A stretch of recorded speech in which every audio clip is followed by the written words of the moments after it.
Banco Credicop Cooperativo, la banca solidaria. Bueno, gente, Inés se compró la remera que estaba buscando. Aprovechó el ahorro de Vamos los jueves. Lástima lo de Rubén, lo único. Lo confundieron con una aceituna negra en el patio de comidas.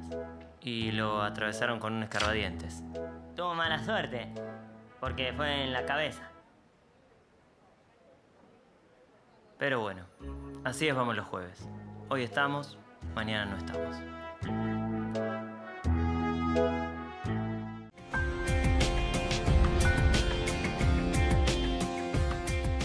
Bien, seguimos en Mercados por Expertos, en este caso para hablar de la industria del plástico, uno de los sectores que no la viene pasando bien, que es pyme intensivo, por cierto, y que no la viene pasando bien y encima tiene algunas restricciones, algunas dificultades por el lado de las decisiones políticas, como la prohibición en la Ciudad Autónoma de Buenos Aires del uso de la bolsa de residuos para supermercados, que ha golpeado significativamente a muchos jugadores de esta industria. Para hablar sobre este tema me acompaña el licenciado Antonio Paulini, presidente precisamente de la Cámara Argentina de la Industria Plástica. Buen día, Antonio, gracias por venir. ¿Cómo estás? Gracias a vos, Nino. Muy bien, muchas gracias. Bueno, ¿cómo están las cosas a partir de esta decisión del gobierno de la ciudad, que ya tiene un tiempo y que, si no me equivoco, también avanza en algunas provincias, ¿no?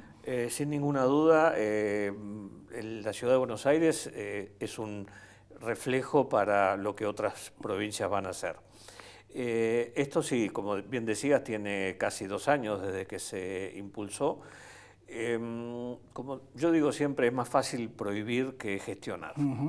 El problema de las bolsas camiseta es un problema mundial y no es un problema del plástico, es un problema de cómo educamos a los ciudadanos y de cómo gestionamos los residuos. Qué bien.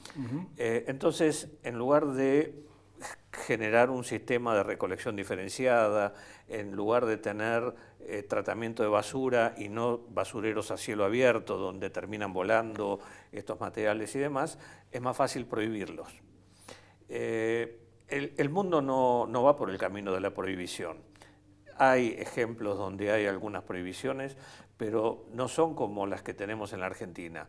En el mundo uno puede decidir, yo quiero pagarlo, lo pago, y el gobierno hace también su trabajo con los impuestos gestionando los residuos. Claro. En nuestro país hace casi 20 años que estamos discutiendo las leyes de recolección diferenciada de basura. Y el impacto a nivel de la ecología, ¿no? Que es un poco lo que ellos El impacto a nivel de la ecología y el impacto a nivel de la pérdida de trabajos y los problemas de las empresas. Digamos, a esto se le suma la crisis que estamos viviendo como pymes, con los problemas que tenemos en el mercado interno en la Argentina. Nuestro sector perdió casi cerca de 5.000 puestos de trabajo en los últimos 2 años, parte por la prohibición de bolsas y la pérdida de ese mercado, y parte por los problemas coyunturales que hoy estamos atravesando. Sí, sí. Inclusive algunos funcionarios del gobierno prometieron ayudas económicas para reconvertir las empresas. Ahora, una empresa que tiene una máquina que está diseñada para fabricar bolsas, camiseta, no la puede reconvertir en otra cosa. Claro. No es fácil, no es un programa que uno pueda decir en 1 año o en 2 años esto lo solucionamos y qué hacemos con esos trabajadores. Es bastante o sea complejo. Que las empresas que de alguna forma no cerraron, porque me imagino que algunas cerraron. Algunas cerraron, otras están en crisis donde se han convocado. ¿Cuántas se han cerrado? El número exacto no lo tengo, pero son menos de 100 empresas. Pero no deja de ser importante. Por supuesto que es importante. El sector plástico en la Argentina es eminentemente pyme. El 95% de las empresas tienen menos de 50 trabajadores. Y cuando digo el 95%, si vamos a menos de 10 trabajadores es el 70%. Claro. Entonces es eminentemente pyme. Ahora, ¿estas empresas se han podido reconvertir, las que han de alguna forma sobrevivido a la decisión del no uso de la bolsa? No, sobreviven como pueden, están tratando de reconvertirse, pero una de las cosas, no sé si decir raras en esta prohibición desde el punto de vista del impacto en el medio ambiente, no se vende ni menos plástico porque se hayan prohibido las bolsas camisetas, ni se venden menos film de plástico. ¿Para qué se usaron mucho siempre las bolsas camisetas? Como bolsa de residuos. Claro. Entonces, si yo hoy no tengo en el supermercado una bolsa camiseta que después voy a usar como bolsa de residuos, ¿qué hago con mis residuos? Exactamente. Compro bolsas de residuos que son de plástico, entonces suplanto una por otra. Esto no o es sea que ahí hay un efecto cero sobre el tema del impacto ambiental. De alguna forma se compensa. Por supuesto. Qué interesante. No se ve porque no se le entrega en el supermercado, se le genera una incomodidad al usuario porque no tiene cómo llevarse el producto, que además nos han vendido estas bolsas ecológicas que son de plástico también. ¿Son biodegradables o no? No, no son biodegradables. No son biodegradables. Alguna vez hasta yo tengo fotos que he sacado en algún supermercado donde nos decían desde el gobierno, creamos empleo, generamos más producción y demás. Sí, generamos empleo en Vietnam. Porque esas bolsas venían de Vietnam. Antonio, hablando de reconversión y de la industria plástica, me enteré hace pocos días de un muy interesante, no sé si en qué instancia se encuentra, de un proyecto en principio, de una empresa o un grupo de empresas del sector que está produciendo durmientes para las vías férreas de plástico. Es llamativo. ¿Cómo está ese proyecto? Eso es un proyecto muy interesante. Y tiene que ver con reciclado de plástico. No estamos hablando de producto de primer uso, es un reciclado.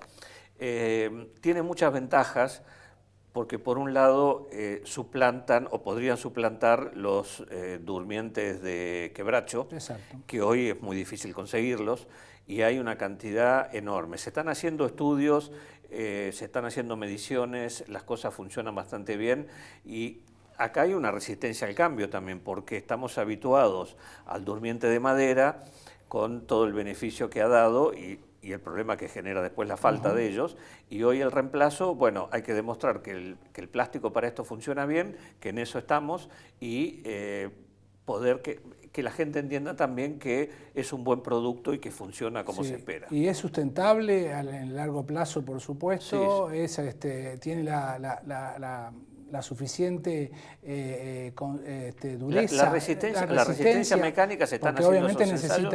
La resistencia mecánica está trabajando muy bien. Esto va para reemplazar los durmientes de madera, no los de hormigón. Y además tiene lo que decíamos al principio, esto viene de un reciclado plástico. Entonces, generamos con una basura, digamos así, un producto que reemplaza además la tala de árboles. Exactamente. ¿Están exportando las empresas del sector? Sí, las empresas del sector siempre fueron exportadoras. La industria plástica es una industria muy innovadora y que ha invertido mucho dinero en bienes de capital constantemente, a pesar de las crisis. Y se mantiene siempre a la vanguardia porque el nivel de competencia nos obliga a hacer esto. Argentina, un bajo porcentaje de su producción lo exporta, no llega al 10% y está muy concentrada. ¿Históricamente o históricamente, ahora? En los últimos 20 años. Y está muy concentrado en pymes, no tan pymes, porque esas tienen más dificultades para acceder a los mercados. Y en momentos como los de hoy, donde la tasa de cambio pareciera ser un motor para alentar la exportación, se está trabajando para recuperar mercados perdidos, pero no es fácil recuperarlos. No es que porque tengo una ventaja cambiaria salgo a exportar al día siguiente. Hay que volver a recuperar los mercados. Los mercados de nuestra región son mercados que algunos, como Brasil, por ejemplo, también tienen sus dificultades. Entonces están buscando más exportar que importar. Y para recuperar un mercado hay que poner precios muy competitivos y condiciones muy competitivas. Sí, a eso ayuda el nuevo tipo de cambio, pero bueno. Sí, pero la falta de financiamiento no es todo. No es todo.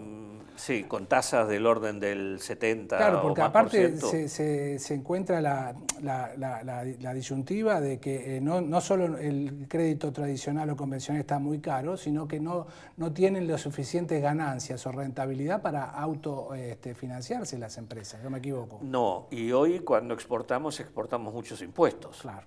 Entonces competimos en desigualdad de oportunidades con otros. ¿La presión impositiva es el primer problema que enfrenta la pyme hoy o es la falta de ventas? Si tuviéramos un mercado interno floreciente, los demás problemas pasarían a ser el primer problema. Lo primero que tendríamos que tener es ventas para poder seguir con todo lo demás.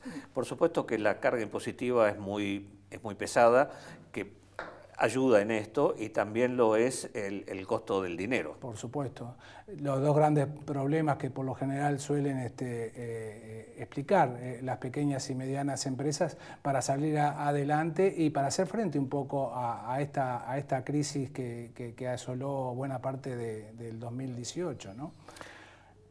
Sí, estamos trabajando muy duro para seguir adelante. El sector plástico son casi 3.000 empresas, llegaron a ser casi 60.000 trabajadores. Digamos que es un sector que ocupa una parte importante del PBI y bueno, como decíamos, muy activos, con mucho empuje, mucha inversión, pero más del 90% está volcado al mercado interno. Entonces, si el mercado interno cae, la actividad cae notablemente. Efectivamente. Licenciado Antonio Paulini, presidente de la Cámara de la Industria Plástica, muchísimas gracias por haber venido hoy a Agenda PYME y Mercados por Expertos. Gracias, Nino. Por favor.